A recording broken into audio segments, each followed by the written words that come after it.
Hello kids, हम लोग कक्षा 12वीं एनसीईआरटी जीव विज्ञान का 7वां चैप्टर पढ़ रहे हैं विकास। इसके पिछले 7वें वीडियो में मैंने आपको हार्डी विनबर्ग लॉ के बारे में बताया था। अब हम इसको आखिरी वीडियो में खत्म करने वाले हैं। विकास का संक्षिप्त विवरण, विकास किस तरह से हुआ है, कौन कौन से सिद्धांत इसमें लागू हुए हैं, ये सब आपने डिटेल पढ़ लिया है। अब हम थोड़ा शॉर्ट में पूरी प्रक्रिया को पढ़ने वाले हैं। यहाँ पर लगभग 2000 मिलियन वर्ष पूर्व पृथ्वी पर जीवन की प्रथम कोशिका प्रकट हुई। देखिए 2000 मिलियन, 1 मिलियन में होता है 10 लाख, ठीक है, यानी 20,000 लाख का मतलब है 2 अरब, 2 अरब साल पहले पृथ्वी पर पहली बार कोई कोशिका ने जन्म लिया।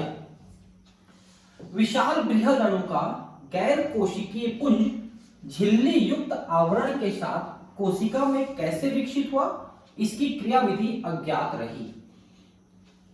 यहां पर लिखा है कि विशाल बृहद अणु, विशाल बृहद अणु कौन से थे? कोएजरवेट। और कोएजरवेट क्या थे? जो कई प्रकार के ऑर्गेनिक और इनऑर्गेनिक अणुओं के मिलने से बने हुए थे, कार्बनिक अकार्बनिक अणुओं के मिलने से बना था कोएजरवेट। और बाद में उसी से डीएनए बने, आरएनए बने, फिर उसके चारों तरफ सेल मेम्ब्रेन और सेल वॉल टाइप की चीजें बनी। इनमें से कुछ कोशिकाओं में ऑक्सीजन को मुक्त करने की क्षमता थी और वे कोशिकाएं थी नीले हरे शैवाल, ब्लू ग्रीन एल्गी। ऐसे पहले जीव जिन्होंने ऑक्सीजन मुक्त किया वो थे नीले हरे शैवाल।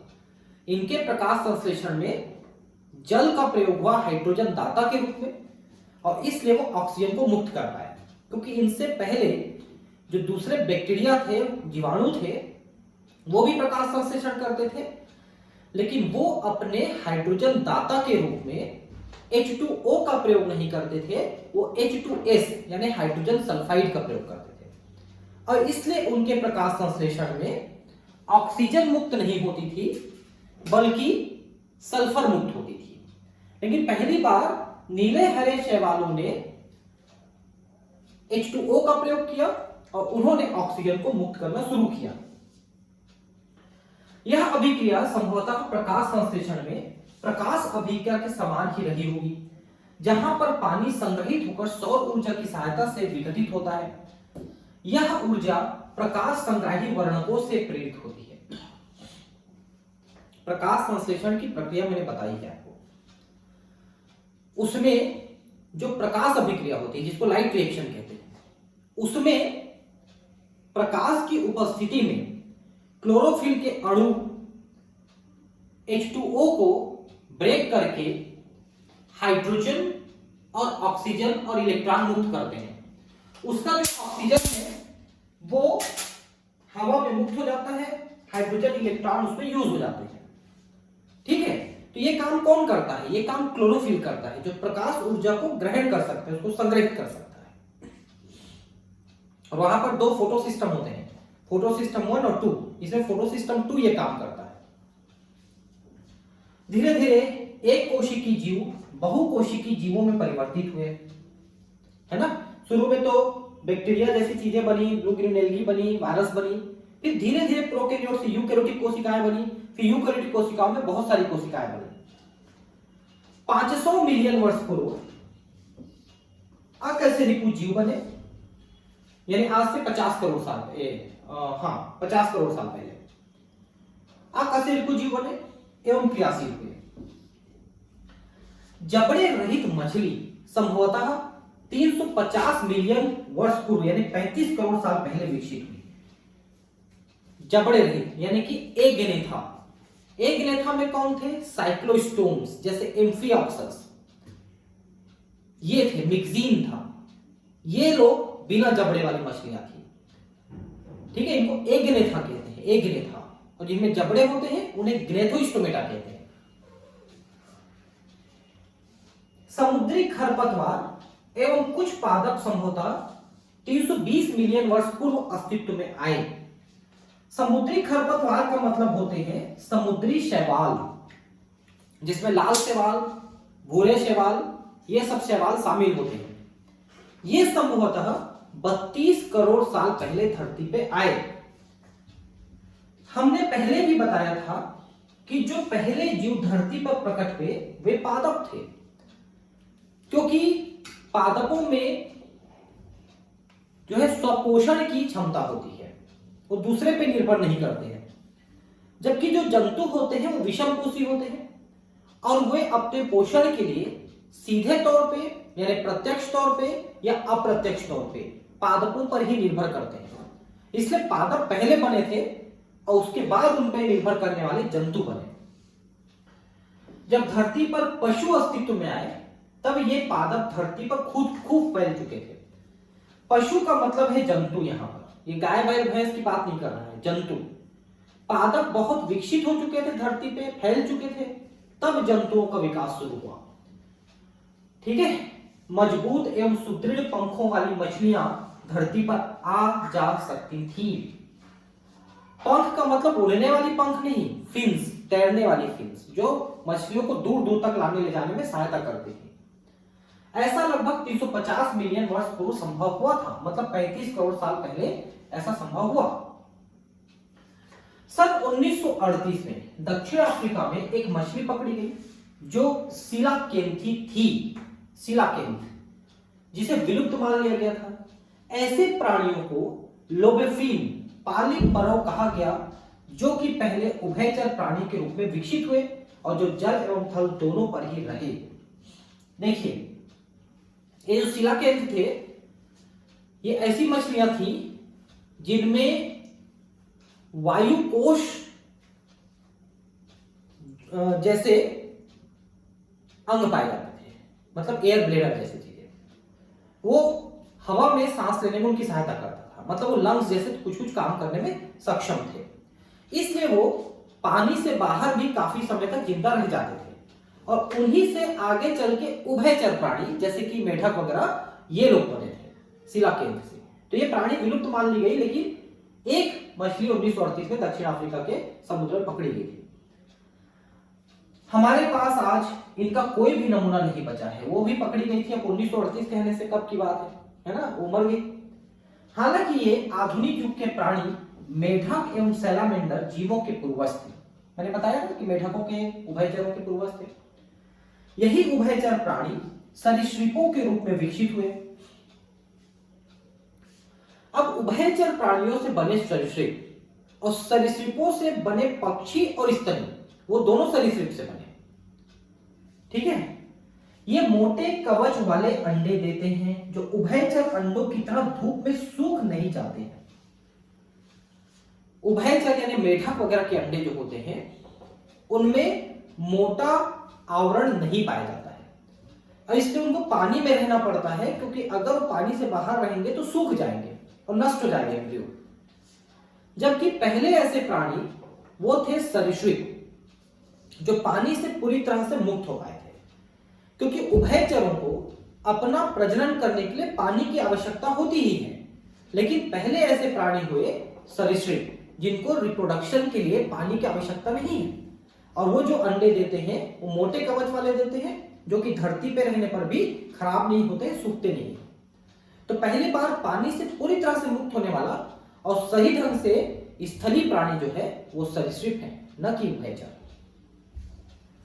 एक बार फिर आज हम इनके केवल उत्तराधिकारी कक्षक, कछुआ तथा मगर या घड़ियाल ही देख सकते हैं। तो कक्षक मतलब है टर्टिल जो समुद्र में रहते हैं, कछुआ जो धरती पे रहने वाले कछुए हैं, मगर तो आप जानते ही हैं क्या चीज होता है, और घड़ियाल भी। मगर और घड़ियाल का अंतर है, घड़ियाल का जो थूथन है ना थोड़ा लंबा होता है ऐसे, और घड़ियाल का थोड़ा छोटा होता है, इसका मगर का थोड़ा छोटा होता है। यही लोग बचे हैं मेन रेप्टाइल, और ये आपका छिपकली वगैरह भी बचे ही हैं।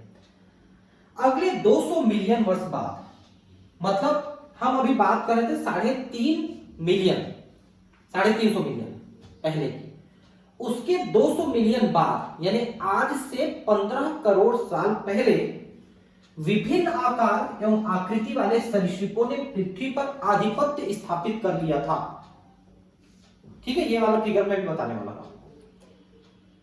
ठीक है, तो आज से 15 करोड़ साल पहले धरती पे जिनका राज होता था वे थे सरीसृप और उन्हीं में शामिल थे डायनासोर्स। ठीक है, आज धरती पे राज करता है स्तनी, उस समय राज कर रहा था सरीसृप। विशाल पर्णांग यानी फर्न यानी टेरिडोफाइट उपस्थित थे, किंतु ये सभी धीरे धीरे मरकर कोयले के भंडार बन गए। आज जो हमको कोयला मिलते हैं जमीन के अंदर, वो कोयला क्या है पता है? उस जमाने में बड़े बड़े जंगल होते थे। और किनके जंगल होते थे? विशेषकर टेरिडोफाइट के बड़े बड़े फर्न होते हैं। फर्न आप जानते हैं, ऐसे करके ऐसे ऐसे निकले होते हैं प्लांट के पत्तियां, है ना। आपके घरों में भी इसको गमले में लगाए रहते हैं अपने शो प्लांट के रूप में, है ना, ऐसे करके निकले वाले प्लांट, तो इन्हें फर्न कहते हैं। उस समय बड़े बड़े फर्न पाए जाते थे। वही धरती के नीचे दबते चले गए और वही कालांतर इसमें कालांतर में कोयले में बदल गए। ठीक है, ऐसा है। इनमें से कुछ सरीसृप पुनः पानी में वापस चले गए और लगभग 200 मिलियन वर्ष पूर्व यानी 20 करोड़ साल पहले संभवतः मछली जैसे सरीसृप जैसे इक्थियोसॉरस के रूप में प्रकट हुए या विलुप्त हो चुके हैं। मतलब कुछ ऐसे सरीसृप जो पानी में थे, मछली जैसे दिखते थे, इक्थियोसॉरस उसमें से एक था। पृथ्वी पर रहने वाले सरीसृप निश्चित ही डायनासोर थे। इनमें सबसे बड़ा अर्थात ट्राइडेनोसॉरस रेक्स लगभग 20 फुट ऊंचा तथा विशाल डरावने कटार जैसे दांतों वाला था। ये जो ट्राइडेनोसॉरस रेक्स था ये 20 फुट ऊपर था। हमारी हाइट 5 फुट 5.5 फुट 6 फीट के अंदर है, तो 3.5-4 गुना ऊपर, मतलब हाथी से भी बहुत ऊंचा, ऐसा है। और उसके दांत जो है तलवार जैसा। लगभग 65 मिलियन वर्ष पूर्व यानी 6.5 करोड़ साल पहले अचानक पृथ्वी से डायनासोर समाप्त हो गए। तो इसके लिए माना जाता है कि कोई बड़ा एस्टेरॉयड जो है, खगोल पिंड जो है, आके धरती पे गिरा और उसी की ऊर्जा से वो नष्ट हो गए। इनके सही कारणों का पता नहीं है इनकी। ठीक है, कुछ लोगों का मत है कि वातावरण एवं जलवायु परिवर्तन ने हमारा, कुछ लोग मानते हैं कि इनमें से ज्यादातर पक्षियों के रूप में रूपांतरित हो गए। ऐसा सत्य शायद इन्हीं दोनों के बीच निहित होगा और इस युग के छोटे सरीसृप आज के दौर में भी विद्यमान है। अब ये वाला पहले देखिए, ये पौधों का विकास है और ये जंतुओं का विकास है। पौधों का देखिए, आज जो चल रहा है, देखिए आज से 4 अरब साल पहले पृथ्वी बनी। इस बीच को हम कुछ मुख्य महाकल्पों में हम बांटते हैं। महाकल्प जिसको एरा कहते हैं, महाकल्प बड़े बड़े। इसमें आज जो महाकल्प चल रहा है वो सीनोजोइक है। इससे पहले मीसोजोइक, उससे पहले पैलियोजोइक, उससे पहले प्रोटेरो, उससे पहले आर्कियो और उससे पहले एजोइक एरा था। Azoic, Proterozoic, Azoic, Archaeozoic, Proterozoic, Palaeozoic, Mesozoic और सीनोजोइक। तो इसमें आपका पैलियो, मीसो और सीनोजोइक, इसमें मुख्य मुख्य प्राणियों का विकास हुआ। उससे पहले जो प्राणी थे वो बहुत छोटे साइज के थे, प्रोटोजोन्स वगैरह थे या कुछ कोशिकाओं वाले थे। ज्यादा विकसित प्राणी पैलियो, मीसो और सीनोजोइक में ही विकसित हुए। तो देखिए, पैलियोजोइक महाकल्प, मीसोजोइक और सीनोजोइक महाकल्प। अब ये जो महाकल्प होते हैं उन्हें फिर अंदर में बांटते हैं जिनको हम पीरियड्स कहते हैं। पीरियड्स, ठीक है, पीरियड मतलब होता है समयांतराल, एक निश्चित समयांतराल, पीरियड। तो पीरियड्स में बांटते हैं। तो आप यहां पर देखिए कि पैलियोजोइक को इन्होंने 4 मुख्य पीरियड में यहां पर दिखाया है। सिलूरियन, डिवोनियन, कार्बोनिफेरस और पर्मियन। वैसे मीसोजोइक भी 4 है, 3 है, ट्रायसिक, जुरासिक, क्रिटेशियस। और सीनोजोइक में तृतीयक और चतुर्थी। ये पीरियड्स है। तो यहां पर आप देखिए कि पैलियोजोइक से पहले प्रोटेरोजोइक था। प्रोटेरोजोइक, यहां पर प्रोटोजोन से लेकर के कुछ कोशिकाओं वाले छोटे मोटे पादप और जीव जंतु विकसित हुए थे। तो यहां पर आप देखिए कि क्लोरोफाइट पूर्वज का मतलब यह है कि ये ऐसे पादप जिनसे आगे चल के हरे पादपों का विकास हुआ। क्लोरोफाइट पूर्वज मतलब जिससे आगे चल के क्लोरोफाइटा डेवलप हुए, हरे पादप डेवलप हुए, जिसमें हरे शैवाल, ब्रायोफाइटा, टेरिडोफाइटा, जिम्नोस्पर्म, एंजियोस्पर्म शामिल थे।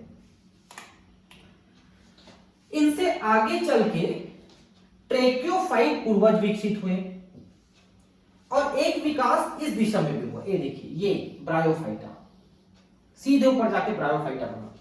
ये ब्रायोफाइटा भी रिसेंट बना है, ज्यादा पुराना चीज नहीं है। तो क्लोरोफाइटा से एक तो इधर ब्रायोफाइटा बना, और ब्रायोफाइटा में जाइलम फ्लोएम नहीं होते हैं, इसलिए वो एट्रेक्योफाइट है।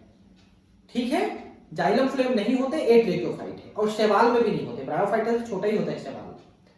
शैवाल और ब्रायोफाइट इन दोनों में जाइलम फ्लोएम नहीं होते हैं, इसलिए उनको एट्रेक्योफाइट कहते हैं। और जिनमें जाइलम फ्लोएम होता है उन्हें ट्रेक्योफाइट कहते हैं। तो ट्रेक्योफाइट कौन कौन से हैं? टेरिडोफाइटा, जिम्नोस्पर्म, एंजियोस्पर्म, ये ट्रेक्योफाइटा है। तो यहां पर देखिए ट्रेक्योफाइट पूर्वज का मतलब है इससे टेरिडोफाइटा, जिम्नोस्पर्म, एंजियोस्पर्म बनेंगे। अब इससे आगे चल के फिर से दो चीजें बनी। एक इधर देखिए, कुछ लाइकोपोड्स बने जो कि टेरिडोफाइटा है, और ऊपर जाकर के ये लाइकोपोड में जो आज भी जिंदा है कुछ इसके पादप वो बने हैं, टेरिडोफाइटा है। कुछ राइनिया होते हैं, एक्चुअली राइनिया, ठीक है, राइनिया, ये पादप बने जो आज जिंदा नहीं है, राइनिया। ठीक है, उसी से आगे चल के साइलोफाइटोन, ये भी कुछ पादप है जो विकसित हो रहे हैं, टेरिडोफाइटा है सभी। ये देखिए पैलियोजोइक तक बने, पैलियोजोइक तक। इसके बाद आप देखिए इसी से कई प्रकार के पादपों का विकास हुआ। अब क्या क्या पादप का विकास हुआ देखिए, इससे सीधा निकल के देखिए स्फिनोप्सिड हॉर्सटेल। ये हॉर्सटेल इक्विसिटम को कहते हैं, जो कि एक टेरिडोफाइट प्लांट है, इक्विसिटम हॉर्सटेल। इधर आप देखिए तो ये है आपका फर्न, फर्न का फोटो है। इधर आप देखेंगे तो जिंकगो एक जिम्नोस्पर्म है। ये है कोनीफेरस, शंकुवश यानी कोनीफेरस, ये पाइनस, ये भी जिम्नोस्पर्म है। नीटेल्स, ये भी जिम्नोस्पर्म है। साइकेड, ये भी साइकस जिम्नोस्पर्म है। तो यहां से लेके यहां तक ये सभी जिम्नोस्पर्म है जो आज जिंदा है, उनकी बात कर रहे हैं। ये सभी आगे चल के विकसित होते चले गए, पूरे रास्ते भर में इनका विकास हुआ है, देख सकते हैं। ठीक है, और जहां जहां ये दिख रहे हैं वहां वहां ये थे, यहां से ओरिजिन हुई और यहां विकसित हुए, यहां विकसित हुए, यहां विकसित हुए, यहां विकसित हुए, रास्ते भर में विकसित हुए। फोटो पर छाप दिया, लेकिन विकास इनका इन्हीं स्तरों में हुआ। अब यहां पर देखिए, यहां पर प्रोजिम्नोस्पर्म, फिर बीजी पर्णांग, मतलब जहां पर बीज बनते हैं, जिसकी एक तरफ साइकस और एक तरफ एंजियोस्पर्म बने, एंजियोस्पर्म जो आज है पादप, मेन पादप। अब इससे द्विबीजपत्री पहले बने, एक बीजपत्री बाद में बने, इसलिए एक बीजपत्री को ज्यादा आधुनिक माना जाता है, ज्यादा एडवांस माना जाता है एक बीजपत्री, क्योंकि ये बाद में बने हैं। तो ये प्रोजिम्नोस्पर्म से एक तरफ जिम्नोस्पर्म के कुछ पादप और एक तरफ एंजियोस्पर्म के पादप बने। तो इस तरह से अलग अलग समय में अलग अलग पादप बनते चले गए। तो इसको एक आध बार आप देख लेना तो आपको समझ में आएगा। ये जंतुओं का आप देखिए, तो फिर से आप देख सकते हैं कि यहां पर भी देखिए कि पर्मियन तक तो पैलियोजोइक है, उसके ऊपर ये देखिए पर्मियन तक ये पैलियोजोइक है, और यहां तक ये मीसोजोइक है, ये मीसोजोइक, इसके ऊपर सीनोजोइक है। ठीक है, ये पैलियो है, ये मीसोजोइक है, और ये सीनोजोइक है।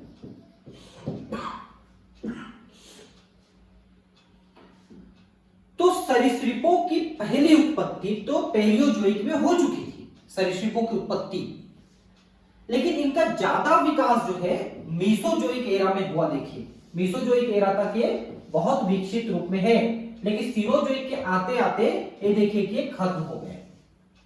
डायनासोर। और इस बीच में आप देख सकते हैं कि अलग अलग प्रकार के रेप्टाइल्स यहाँ पर विकसित हुए हैं, और इनमें से कुछ जो है अभी बचे हुए हैं, ये बचा हुआ है, ये सब बचे हुए हैं हमारे रेप्टाइल्स। और इधर ये पक्षी आ गए और ये स्तनधारी आ गए। तो इस बीच में आप देख सकते हैं ये सरीसृप के पूर्वज हैं सब। ये सरीसृप बड़े वाले सरीसृप ये बनते चले गए, देख सकते हैं डायनासोर वगैरह जो अब विलुप्त होते चले गए हैं, नहीं है विलुप्त हो गए। ठीक है, पहले स्तनधारी प्राणी श्रू यानी मंजोरू थे। ये क्या है पता? ये ट्री श्रू ना, गिलहरी जैसे मतलब एक प्रकार से चूहे जैसा समझ लो, लेकिन पेड़ में रहता था। इसके जीवाश्म छोटे आकार के हैं। स्तनधारी प्राणी जरायुज होते हैं। जरायुज का मतलब होता है जिसमें अपरा रहता है, प्लेसेंटा, और जो बच्चे पैदा करते हैं जो विकसित होते हैं, विकसित बच्चे पैदा करते हैं, मतलब इनके हाथ पे नाक कान मुंह जो है सब कुछ बना रहता है, ऐसे विकसित बच्चे को ये पैदा करते हैं, तो इनको जरायुज कहते हैं। और उनके अजन्मे शिशु मां के शरीर के अंदर गर्भ में सुरक्षित रहते हैं, और वहीं से प्लेसेंटा के द्वारा उनका पालन पोषण होते रहता है। स्तनधारी प्राणी छोटे से छोटे खतरों के प्रति सतर्क रहने एवं बचाव करने में बुद्धिमान होते हैं। दुनिया में जो सबसे विकसित ब्रेन है वो मानव के पास है, और वैसे बाकी स्तनियों के पास भी अच्छा विकसित ब्रेन है, तो अपनी सुरक्षा और अपनी पीढ़ी को बचाए रखने में ज्यादा सक्षम है।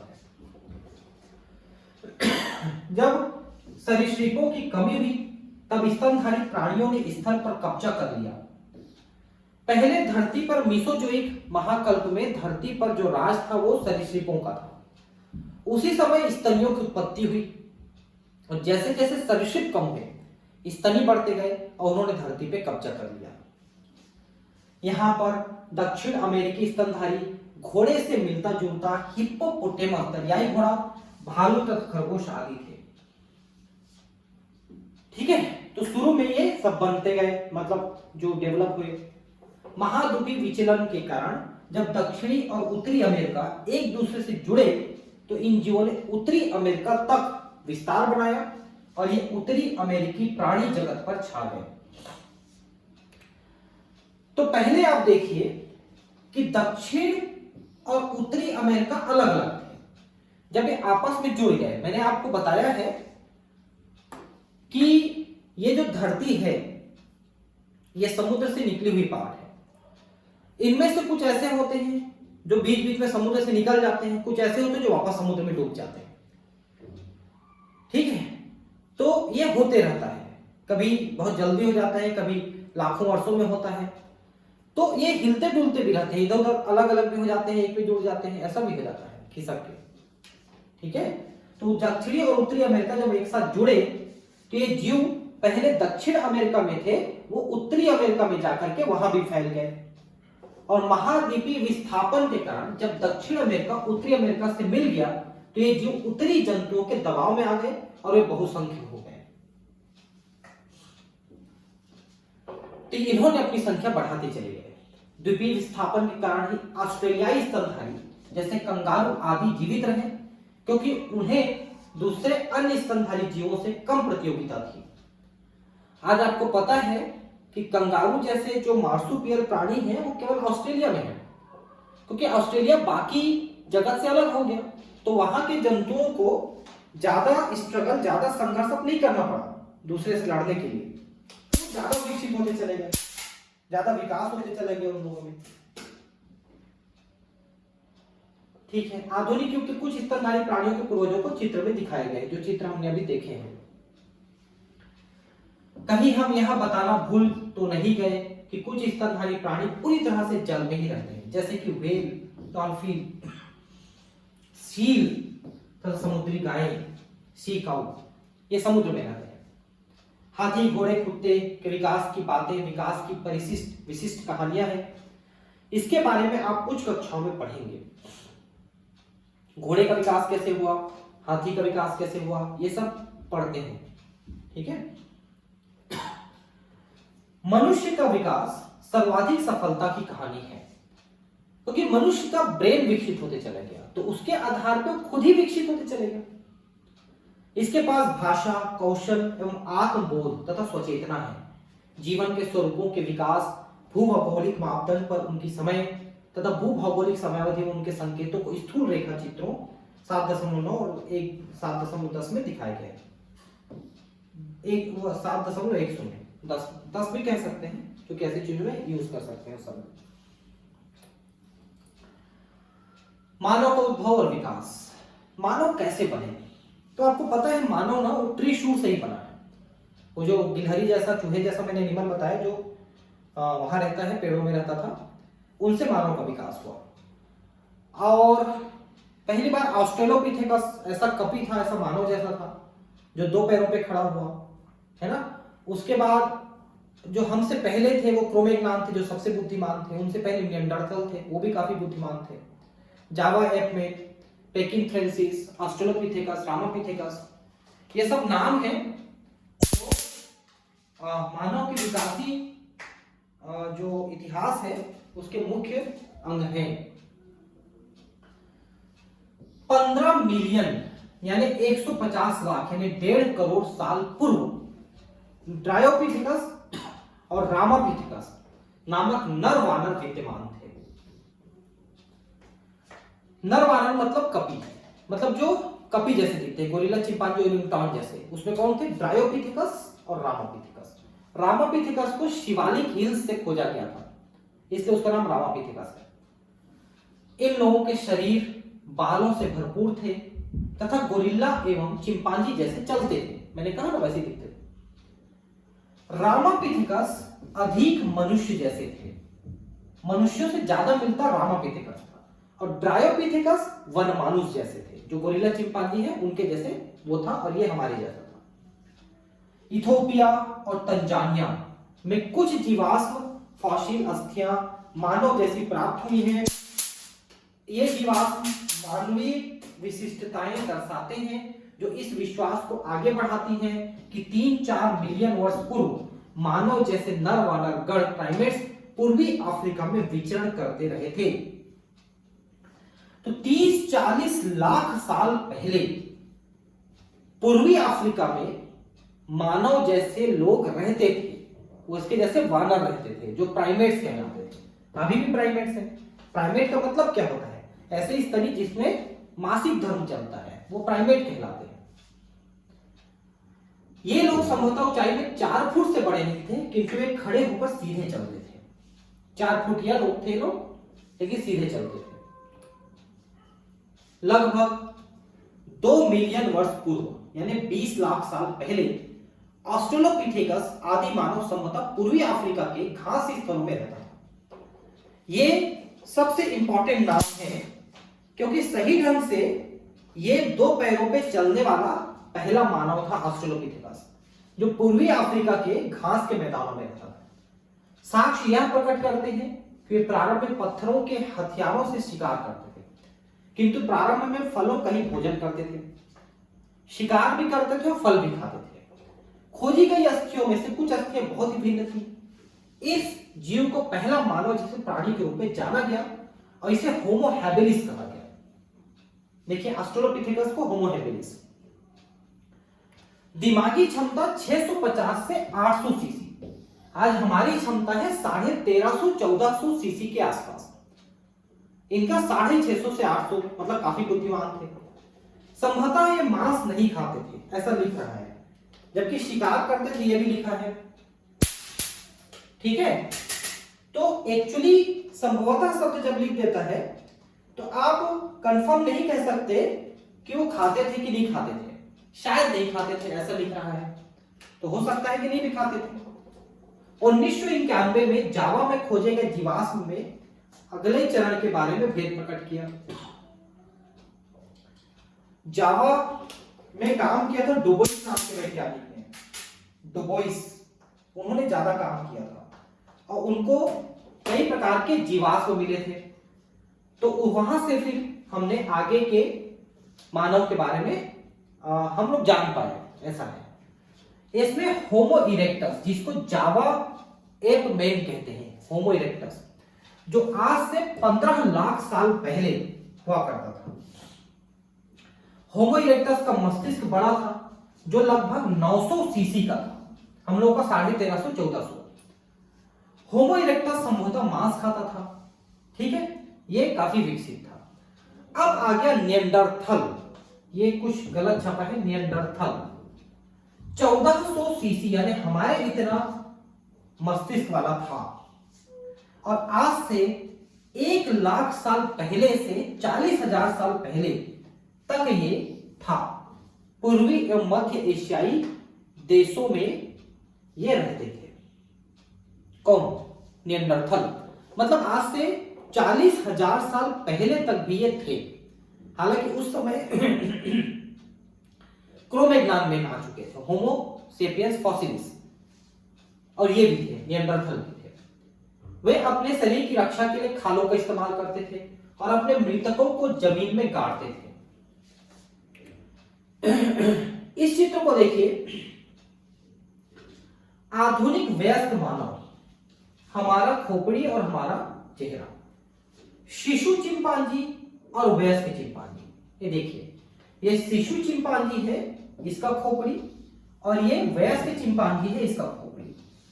अब आप देखिए कि इन तीनों खोपड़ी की तुलना करें तो हमारे खोपड़ी की संरचना एक शिशु चिंपांजी की खोपड़ी से ज्यादा मैच करता है और एक एडल्ट यानी वयस्क चिंपांजी की खोपड़ी से कम समानता दिखता है। देखिए, खोपड़ी ज्यादा अलग दिख रहा है, जबकि ये और ये ज्यादा एक समान दिख रहा है।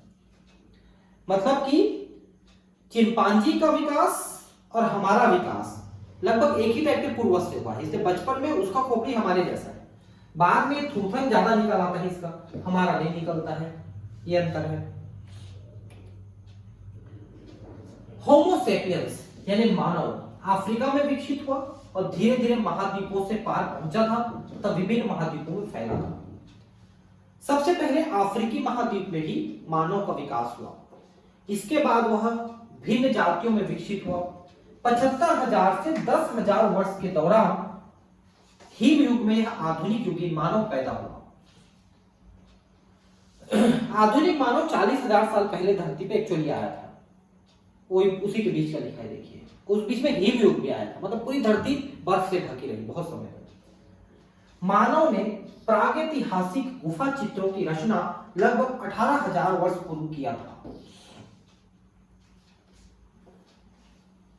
ठीक है, देखिए, जो गुफा चित्र हैं, जैसे भारत में आप अजंता एलोरा की गुफाएं है ना, मध्य प्रदेश में बाघ की गुफाएं, ये सब के नाम सुने होंगे आप। उसमें लोग क्या किए हैं कि गुफाओं के अंदर दीवालों में लोगों ने चित्र बनाए हैं, बड़े सुंदर सुंदर चित्र, जो उसी समय का बनाया हुआ है। कृषि कार्य करीब 10,000 वर्ष पूर्व आरंभ हुआ और मानव बस्तियां बनना शुरू हुई। क्योंकि जब तक मानव कृषि नहीं करता था तब तक वो खाना बदोश था। खाना बदोश का मतलब वो घूम घूम के अपना जीवन यापन करता था। लेकिन जब कृषि शुरू किया तो एक जगह रुकना चालू किया और वहीं पर अपना घर द्वार बना करके जीवन यापन करना शुरू किया। बाकी जो कुछ हुआ वह मानव इतिहास या वृद्धि का भाग और सभ्यता की प्रगति का हिस्सा है। ठीक है दोस्त, अब अगले चैप्टर के साथ अगले क्लास में मिलेंगे। Thank you.